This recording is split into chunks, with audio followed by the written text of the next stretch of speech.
गोजोन फुंबिलि एसबी बड निउज चेनेलखौ अनसायग्रा गासैबो रायजो राजा नोंथांमोननिसिम आंनि गोसो गोरबोनिफ्राय खुलुमनायखौ जासिहरग्रोनाय थाबाय आं सिबि रानि ब्रह्म नोंथांमोना सानसेयारि खौरां नायनो मोजां मोनोबा बे चेनेलनि गेजेरजों नोंथांमोना सानफ्रामबो सानसेयारि खौरांखौ मोननो हागोन थुदो बिदिबा दिनैनि सानसेयारि खौरांखौ जागायजेननोसै रायजो राजाफोरनिफ्राय खौथि रां लुथिनानै खारनाय बाक्सा मसलपुरनि माइनाव ब्रह्मखौ पुलिसा खाबाय दिल्लीयाव खारखुमानानै दंमोन माइनाव ब्रह्मआ दिल्लीनिफ्राय गुवाहाटीयाव फैफिननाय समावनो गुवाहाटीनि बरझार एयारपर्टआव माइनाव ब्रह्मखौ पुलिसा हमदों बेनि उनाव बाक्सानि मसलपुर पुलिसनो गथायनानै हरदों दा मसलपुर थानायाव लाबोनाय जाबाय माइनाव ब्रह्मखौ मसलपुर थानायाव लाबोनायखौ खौरां मोननायनि उनावनो माखासे रां जमा दोनथुमनाय बा रां थगायजानाय सुबुंफ्रा पुलिस थानायाव होंगो दोंगो जाफैदों खायफा सुबुङा हारसिङैनो 40 लाखनिफ्राय लानानै 50 लाखसिमबो दोननायखौ फोरमायथिदों बेफोर रांखौ माइनाव ब्रह्मआ जाहाथे होफिनो बेनि थाखायबो दाबि दैखांदों रां जमा दोननाय सुबुङा माइनाव ब्रह्मनि स्कर्पिय गारि आरो दीपांकर भट्टनि फर्चुनार गारिखौबो जब्द खालामबाय पुलिसा नाथाय दीपांकर भट्टआ दासिमबो खारखोमानानै दङ दीपांकर भट्टखौ दासिमबो हमनो हायाखै पुलिसा ओजोंहाय माइनावनि एजेन्ट महरै खामानि मावग्रा आरोबाव सानैखौ बङाइगाव पुलिसा हमबाय सानैनि मुङा सुमित बर्मन बिथाङा मसलपुरनि थागिबि आरो ज्योतिष मान बिथाङा मंगलदैनि थागिबि ब्रिटिशनि इएम अरुप कुमार देनि दादागिरि आरो गुन्डागिरिया बांनायनिफ्राय बांदों नाथाय मानो जेबो राहा लानो हायाखै प्रमद बर'आ अरुप कुमार देआ बीजेपीनि सासे गोख्रों दैदेनगिरि जानायनि थाखायनो बीजेपी आरो प्रमद बर'आ जेबो राहा लानो हायाखै नामा मोनफानि उनाव मोनफा इएम अरुप कुमार देनि गाज्रि खामानि मावनायफोरा सोराङाव फैबाय थादों सोरखाराव फैनायनि माखासे समनि उनावनो गावनि आखि आगदा थाग्रा सुबुंनि गेजेरजों आइन बेरेखायै मोसौ फाननो नागिरनायनि अजद होनानै बर' सुबुंखौ गाज्रि बुग्लिनाय जाथायबो जादोंमोन बेनि अनगायैबो थांनाय बावैसो सान सिगांबो लाइमोनफोरनि गेजेराव खारनाय खेला होदोंमोन नाथाय बान्था होनो खोथा होनाय लेखायै बान्था होआलासे जौसांनिफ्राय खारखुमालांदोंमन जेराव गोबां दावराव दावसिबो जादोंमोन बेनि साननैसो उनाव आरोबाव गुबुन आइजोजों वाट्सएपआव लेथ्रा राव रायज्लायनायफोरा समाज बिजोङाव जोबोद गोसारदोंमोन नाथाय जेबो राहा लायाखै प्रमद बर'जों लोगोसे बीजेपी दोलोआ दा आरोबाव अरुप कुमार देनि गाज्रि खामानिया नुजाथिबावदों दसे सम लामा एंगारनानै होयैनि थाखायनो गाज्रि बुग्लिदों सासे सुबुंखौ बुग्लिजानाय सुबुङा फोरमायथिनाय बायदिब्ला थांनाय 9 सेप्तेम्बराव गणेश फुजानि थाखाय लामाया गोबां भिरमोन बेयाव इएम अरुप कुमार देनि गारिनो दसे सम साइड होदोनो हायैनि थाखायनो इएम बिथाङा गारिनिफ्राय ओंखारदों आरो गारिनिफ्राय ओंखारनानै साइड एंगारिनि थाखाय बुथारनो थाखाय गावनि पिएसअफोर आरो गावनि सेंग्राफोरखौ बिथोन होदों होननानै फोरमायथिदों बेनि उनावनो सानै पिएसअ आरो माखासे सेंग्राफ्रा जाय जेरै हायो एरै बुग्लिदों जोदों सौग्लिदों आरो सिलाइजोंबो बुदों होननानै फोरमायथिदों हेलमेटजों खर'आव बुनायनि थाखाय हायाव गोग्लैनायनि उनावबो गोसो बायदि बुग्लिदों होननानै फोरमायथिदों जायनि थाखाय गासैबो मोदोम गंसे दागो जानायखौ दिन्थिदों बुग्लिजानाय सुबुङा मानसिखौ बुनायजों गोजोनैनि थाखाय मटर साइकेलखौबो बुफायनो नागिरदोंमोन नाथाय रायजो राजाफ्रा होबथानायाव आरो रायजो राजाफोरनि मददावसो रायजो राजाफ्रा रैखा खालामनानै देहा फाहामसालियाव थिसनदों होननानैबो फोरमायथिदों बुजाग्रा सुबुङा जाथायनि सोमोन्दै दा फुकेराग्राम पुलिस थानायाव FIR होनाय जाबाय होननानैबो फोरमायथिदों लोगोसे बिजिरनाय नांगौनि थाखायबो दाबि दैखांदों भुगिनांनाय सुबुङा फोरमायथिनो गोनांदि बुग्लिजानाय सुबुङा कलकाता बडलेण्ड गेस्ट हाउसआव खामानि मावोमोन नाथाय न'आव फैनाय समावनो बे जाथाया जानो मोन्दों नाथाय सोंथिया बेसो प्रमद बर'नि अनगायैबो बीजेपी सोरखारा बा बीजेपी दोलोआ बिथांनि सायाव मा राहा लागोन मानो दिनैसिमबो अरुप कुमार देनि हेंथा जेबो राहा लायाखै फकिराग्रामाव बुग्लिनायनि अनगायैबो इएम अरुप कुमार देनि सिकिउरिटिफोरा इएम बिथांनाव थाग्रा हमगार्ड जाय मुस्लिम धोरोमनि सुबुं बेखौबो गाज्रि बुग्लिनाया सोराङाव फैदों गोसो बायदि बुग्लिनाय आरो गोथाङै बस्तायाव सोनानै दैयाव गारहरनो नाजादोंमोन होननानैबो फोरमायथिदों हमगार्डआ जाथायनि सायाव एबिएमसुआबो गोख्रोङै सोंखारिदों इएमनि हेंथा फकिराग्राम आरो क'क्राझार पुलिस थानायाव FIR होनाय जाबाय थाबैनो एरेस्ट खालामनो नांगौ होननानैबो दाबि दैखांदों बिथांमोनहा आरो आसामनि गिबि मन्थ्रि बिथाङा जाहाथे राहा लायो बेनि थाखायबो दाबि दैखांदों एबिएमसुनिफ्राय गाबोन 14 सेप्तेम्बर एनडिएफबिनि मुंख्लं सान नाथाय एनडिएफबिनि मुंख्लं सान फालिनायाव माखासे बेले बेजे उदालगुरिनि काजियामाटियाव मुंख्लं सान खुंनो थाखाय जि थाग थियारि खालामदों बियो एनडिएफबिफोरनि नङा बा इउनाइटेड फराम अफ एक्स एनडिएफबिनि नङा होननानै फोरमायथिदों इउनाइटेड फरामनिफ्राय काजियामाटियाव मुंख्लं बांबुरगोरा फाउन्डेसना बेखौ खुंगोन जायखौ UPPL सरकारा स्पन्सर खालामदों बा खुंनायाव रां होदों होननानै फोरमायथिदों नाथाय बेयो UPPL नि मोनसे राजखान्थि गेलेनायसो होननानैबो बुंथिबावदों इउनाइटेड फरामनिफ्राय बे 4 बोसोराव UPPL सरकारा माब्लाबाबो मुंख्लं सान खुंफेराखैमोन आरो मुंख्लं सान खुंनायाव इउनाइटेड फरामखौबो जेबो हेफाजाब होबोफेराखैमोन होननानै फोरमायथिदों दा बिसायख'थि खाथियाव फैनायखाय ex-NDB-फोरखौ माबोरै बोननानै लाखिनो हायो बेनिसो राजखान्थि खालामदों बारग' NDB-फोरनो माखासे लब दिन्थिनानै लेंहरदों एक्स ग्रेसिया होगोन थार्ड फोर्थ ग्रेडनि साख्रि होगोन रिहेबिलिटेसन होगोन होननानै गामि गामि लब दिन्थिनो थाखाय गावसोरनि एजेन्टफोरखौ थिनहरदों होननानैबो फोरमायथिदों इउनाइटेड फरामनिफ्राय बेनि अनगायैबो इउनाइटेड फरामनिजों जेबो सावरायालासे गासैनिबो मुंखौ एन्ट्रि खालामफादों जाहाथे गासैबो जोंजोंनो दं होननानै दिन्थिनो हायो नाथाय प्रमद बर' गबिन्द बसुमतारी आरो फेरेंगानि थांखिया इउनाइटेड फराम अफ ex-NDB-खौ फोजोबस्रांनाय आरो लोरबां खालामनायसो होननानैबो बुंथिबावो बेनि अनगायैबो मुंख्लं बांबुरगोरानि जि लांदां जौसां हल दंखायोमोन बेखौनो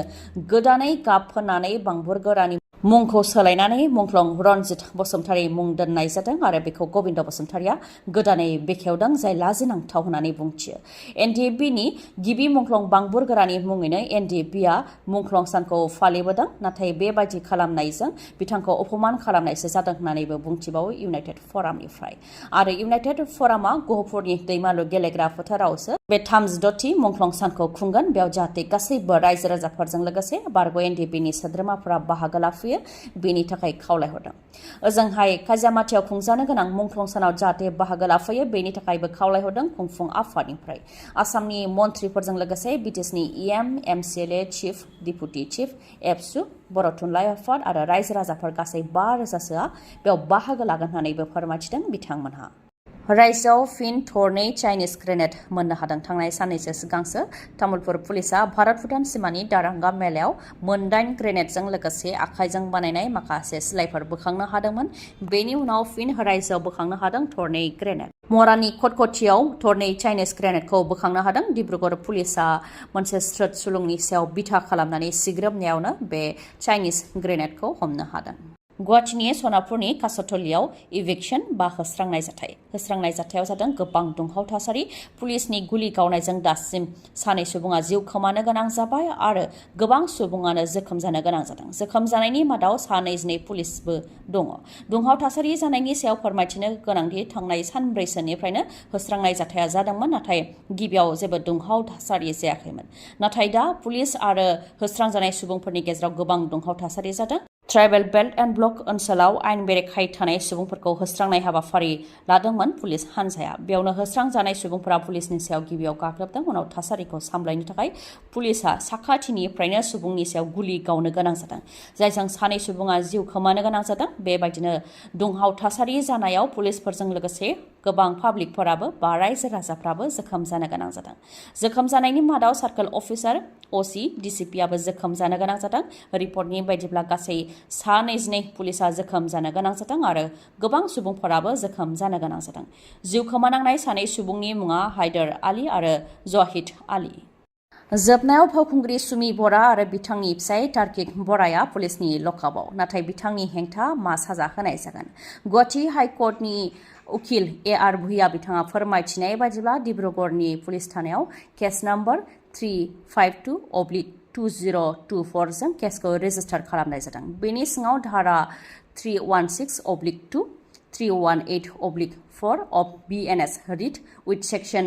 21/23 of Banning of Unregulated Deposit Scheme Act 2019 खौ होनाय जादों धारा 316/2 318/4 माने गुबैयै थगायनाय बेनि सिङाव 3 निफ्राय 7 बोसोरसिम जोबथेसालिनि साजा मोननांनो हागौ बेनि अनगायैबो बेनिं अफ आनरेगुलेटेड सेक्शन 21 नि सिङाव सेक्शन 3 खौ सिफायोब्ला